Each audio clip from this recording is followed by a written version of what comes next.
राधे राधे। मैं हूँ डॉक्टर मोनिशा डोले और आपका बहुत बहुत स्वागत है इस प्यारे से चैनल में spiritual awakening with doctor Monisha. आपके लाइक्स और कमेंट्स के लिए हमेशा की तरह बहुत बहुत धन्यवाद। जब भी आप कमेंट्स लिखते हैं मैं आपके बारे में थोड़ा सा जान पाती हूँ, तो वीडियो को देखने के बाद नीचे कमेंट सेक्शन में अपने थॉट ज़रूर शेयर करें।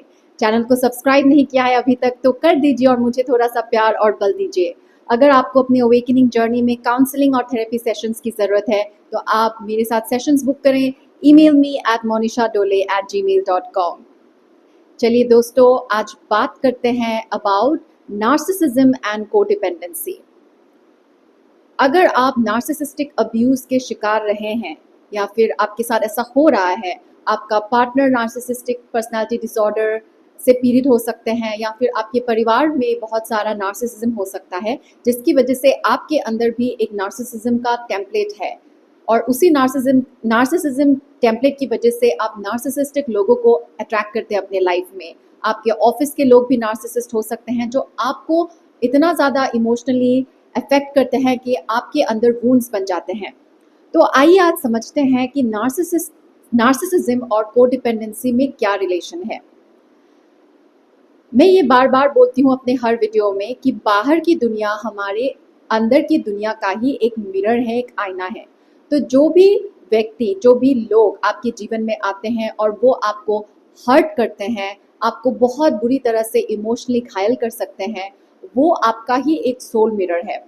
हम यहाँ पे उनके दोषों में पर्दा नहीं डाल रहे हैं, लेकिन हम यहाँ पे अध्यात्म की बात कर रहे हैं और अध्यात्म आपको सिखाता है कि आप अपने जीवन का 100% रिस्पॉन्सिबिलिटी लें।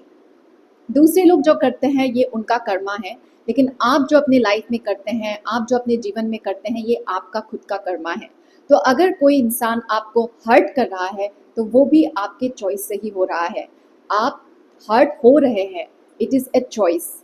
कॉन्शियसली नहीं लेकिन सबकॉन्शियसली आप हर्ट हो रहे हैं क्योंकि आपने जीवन को बहुत ज़्यादा अनकॉन्शियसली जिया है, बेहोशी में जिया है और इसीलिए नार्सिसिस्टिक इंसान आपको आके ये सबक सिखाता है कि जागो जागो। और नार्सिसिस्टिक रिलेशनशिप में सबसे इम्पॉर्टेंट लेसन होता है कोडिपेंडेंसी का। आपके अंदर कोडिपेंडेंसी का पैटर्न है, ये ज़्यादातर लोगों में है। इंसानों में कोडिपेंडेंसी कूट कूट के भरी हुई होती है। बहुत ज़्यादा जागृत इंसान ही जिन्होंने अपने ऊपर काम किया हुआ है, एक कोई अपवादी हैं जो कोडिपेंडेंट नहीं है और जो एकदम सेल्फ डिपेंडेंट है। लेकिन आपकी अवेकनिंग हो रही है। तो नार्सिसिस्टिक इंसान जब आपके जीवन में आते हैं या फिर आप नार्सिसिस्टिक इंसान से जब रिश्ता तोड़ के, एक बहुत लंबा रिश्ता भी हो सकता है, आपके हस्बैंड हो सकते हैं, सिबलिंग्स हो सकते हैं, कोलीग्स हो सकते हैं जिसके साथ आपका एक बहुत लंबा रिश्ता रहा हो और उस लंबे रिश्ते को फाइनली आप तोड़ रहे हैं और उससे बाहर निकल रहे हैं और अभी आपको नार्सिसिज्म के बारे में पता चल रहा है। तो सिर्फ नार्सिसिज्म के बारे में पता होना ही काफ़ी नहीं है, आपको रिस्पॉन्सिबिलिटी लेनी पड़ेगी और अपनी कोडिपेंडेंसी को देखना पड़ेगा और उसे हील करना पड़ेगा। क्योंकि आप अगर नार्सिसिस्ट को अट्रैक्ट कर रहे हैं तो आपके अंदर कोडिपेंडेंसी है। कोडिपेंडेंसी बहुत तरीके का होता है। कोडिपेंडेंसी होता है वैलिडेशन पाने का। आपको बाहर से वैलिडेशन चाहिए, आपको बाहर से प्रशंसा चाहिए, आपको बाहर से क्रिटिसिज्म से आप इफेक्ट हो जाते हैं। जब भी आपको बाहर से प्रशंसा से आप इम्प्रेस हो जाते हैं, अगर आपकी कोई तारीफ़ करता है तो उससे आप प्रभावित हो जाते हैं, तो कोई आपको क्रिटिसाइज़ करेगा तो भी आप हर्ट हो जाएंगे। यहाँ पे आपका एक और बहुत बड़ा इशू है अबैंडनमेंट इशू का। जब भी आप हर्ट होते हैं आप खुद को अबैंडन करते हैं। जब भी आप दूसरों से वैलिडेशन सीख करते हैं आप खुद को अबैंडन करते हैं, आप खुद को छोड़ते हैं। आप खुद पे ध्यान नहीं देते और दूसरों पे ध्यान देते हैं और इसीलिए आप अपने अंदर एक वूंड क्रिएट करते हैं, आप एक ट्रॉमा क्रिएट करते हैं। तो सब कुछ बाहर से नहीं आता है। नार्सिसिस्टिक इंसान अपने हरकतों से आपको अवेकन कर रहे हैं, आपको ट्रिगर इतना ज़्यादा करते हैं ताकि आप अवेकन हो जाएं। आपको डेफिनेटली बहुत पीड़ा होगी, बहुत ज़्यादा गुस्सा आएगा, बहुत ज़्यादा नाइंसाफ़ी वाली फीलिंग आएगी। ये सब प्रोसेस है ताकि आपकी जागृति हो और जागृति होना बहुत आसान नहीं होता है क्योंकि जागृति हर एरे गेरे की किस्मत में नहीं होता। अगर आपके साथ जागृति हो रही है तो उसका तो आपको एक दाम चुकाना ही पड़ेगा क्योंकि प्रकृति में कुछ भी मुफ्त में नहीं मिलता। आपको कुछ ब्लेसिंग्स मिले हैं तो उसका एक प्राइस भी आपको पे करना पड़ता है। तो अगर आपकी जागृति हो रही है, जो संसार में सबके साथ नहीं होती, बहुत कम लोगों के साथ ही जागृति होती है, तो अगर प्रकृति ने आपकी जागृति की है तो आप भाग्यशाली हैं, आपके ऊपर एक रिस्पॉन्सिबिलिटी भी है और आपको उसका दाम भी चुकाना पड़ता है। तो आप वही दाम अभी चुका रहे हैं। ये जो पीड़ा आपको होती है, ये जो एंजाइटी आपको होती है, जो गुस्सा, ये जो सुसाइडल वाली फीलिंग्स, डिप्रेशन की जो फीलिंग्स आपको हो रही है, ये सब प्राइस आप पे कर रहे हैं। लेकिन आप एक बहुत ही शक्तिशाली इंसान हैं, आप कॉन्शियसनेस हैं, आप दुर्बल नहीं हैं, आप बहुत शक्तिशाली हैं। और नार्सिसिस्टिक इंसान के साथ जब भी आपका पाला पड़ता है, वो आपको यही लेसन सिखाते हैं कि आपके अंदर कितना ज़्यादा क्षमता है, आपके अंदर कितना ज़्यादा रेजिलियंस है, आप बहुत ज़्यादा शक्तिशाली हैं। लेकिन आप हैं कि कमज़ोर बनते फिरते रहते हैं। आप जब बैठ के अपनी रिस्पॉन्सिबिलिटी लेंगे, आपकी जो हालत है उसकी जब रिस्पॉन्सिबिलिटी लेंगे, आप जब एक ऑनेस्ट सेल्फ रिफ्लेक्शन करेंगे, तो आपको अपने अंदर के जो डर हैं, वीकनेसेस हैं, मोह है, ग्रीड है, लस्ट है, ये सब आपके सामने आ जाएगा और आपको ये रियलाइज़ होगा कि सामने वाला व्यक्ति तो बस आपका एक आईना है। अभी हम ये बिल्कुल नहीं बोल रहे हैं कि सामने वाला इंसान बेकसूर है और उन्हें हमें माफ़ करके फिर से अपना लेना चाहिए। नहीं, अध्यात्म ये नहीं सिखाता है कि आपको लोगों को बस माफ़ ही करते रहना है। अध्यात्म आपको सिखाता है डिसर्नमेंट, अध्यात्म आपको सिखाता है ज्ञान।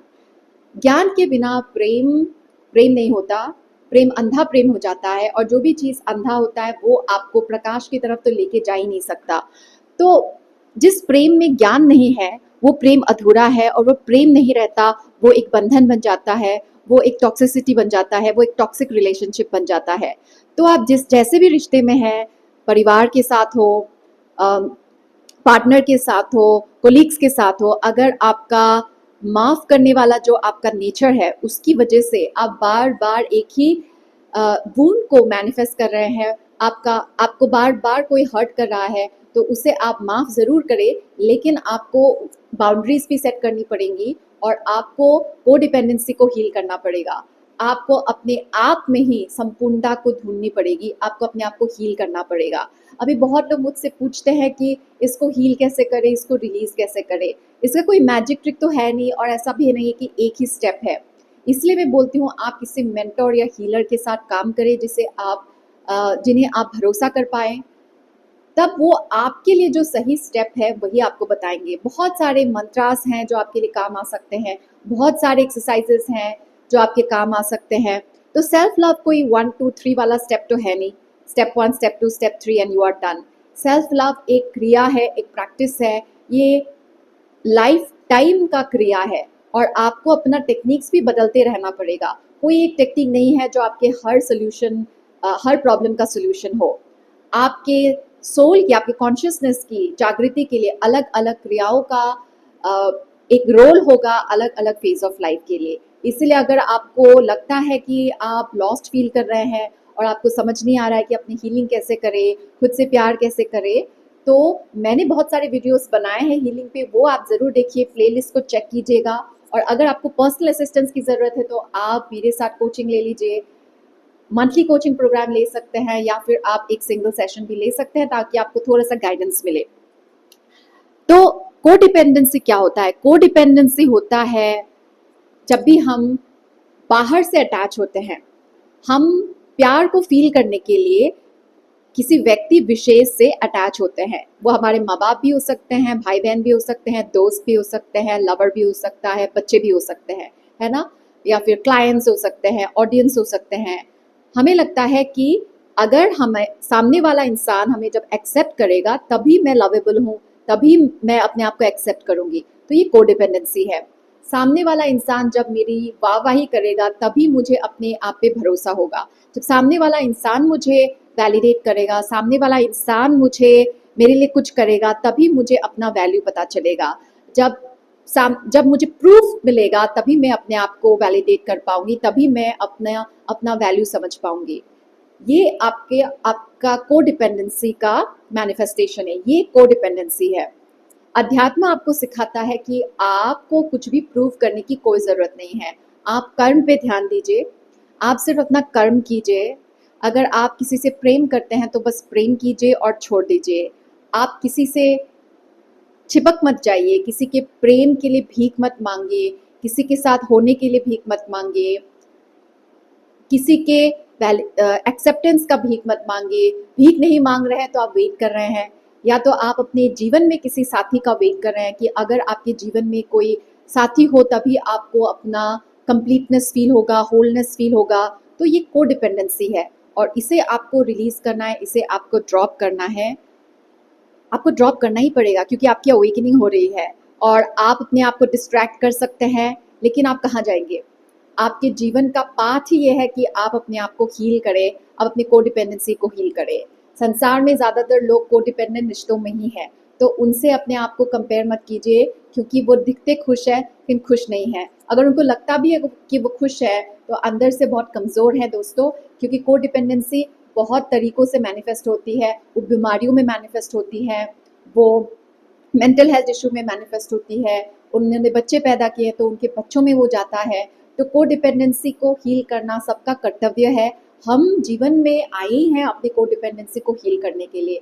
जीवन का उद्देश्य ही है कोडिपेंडेंसी को हील करना, हमारा दूसरा उद्देश्य नहीं है। हम जब पैदा होते हैं हम कोडिपेंडेंट रहते हैं, तो हमारा प्राथमिक उद्देश्य होना चाहिए अपने आप को हील करना, अपने आप को सक्षम बनाना, और तभी हम पृथ्वी के लिए कुछ कर पाएंगे। कोडिपेंडेंट होके तो हम पृथ्वी का विनाश ही करेंगे, कुछ अच्छा तो कर नहीं पाएंगे। ना आप अपने लिए कुछ अच्छा कर पाएंगे, ना अपने परिवार के लिए कुछ अच्छा कर पाएंगे। आपको लगता है कि आप कुछ अच्छा कर रहे हैं, लेकिन कोडिपेंडेंसी से आप कुछ भी किसी के लिए कर नहीं पाएंगे। अगर आपको लगता है कि आप किसी बड़े पर्पस के लिए बने हैं, आपको लगता है कि आपको कुछ चैरिटी काम करना है, सोसाइटी के लिए काम करना है, तो आपको अपनी कोडिपेंडेंसी को हील करना पड़ेगा। ठीक है? तो बस अगर आप नार्सिसिस्टिक अब्यूज से गुजर रहे हैं तो अपने पेन को सम्मान दीजिए, अपने पेन को एक्सेप्ट कीजिए, उससे भागे नहीं, क्योंकि आपका पेन ही, ये जो पेन मिला है ना, वही आपके मुक्ति का द्वार खोलेगा, वही आपकी अवेकनिंग में बहुत ज़्यादा रोल प्ले करेगा। Trust me on that. And जो गुस्सा आ रहा है आपको उस नार्सिसिस्टिक इंसान के लिए, वो बहुत जायज़ है, लेकिन उस गुस्से को अवेकनिंग में ट्रांसफॉर्म कर दीजिए। वो गुस्सा यूज़ कीजिए अपने आप को अवेकन करने के लिए। जैसे जैसे आप अवेकन होते जाएंगे तो वो गुस्सा करुणा में ट्रांसफॉर्म हो जाएगी, क्योंकि आपको पता चलेगा कि वो सामने वाला इंसान कितना सफ़र कर रहा है, जिसकी वजह से वो दूसरों को इतना हर्ट करते हैं। क्योंकि जो लोग खुद सफ़र करते हैं वही दूसरों को हर्ट करते हैं। तो आप अपने पेन को सम्मान दीजिए, आप अपने हीलिंग पे फोकस कीजिए, आप अध्यात्म में फोकस कीजिए और डिवाइन पे फोकस कीजिए। ठीक है? बस आज के लिए इतना ही। अपना ध्यान रखें, ध्यान से जिए, दिल से बोलिए राधे राधे।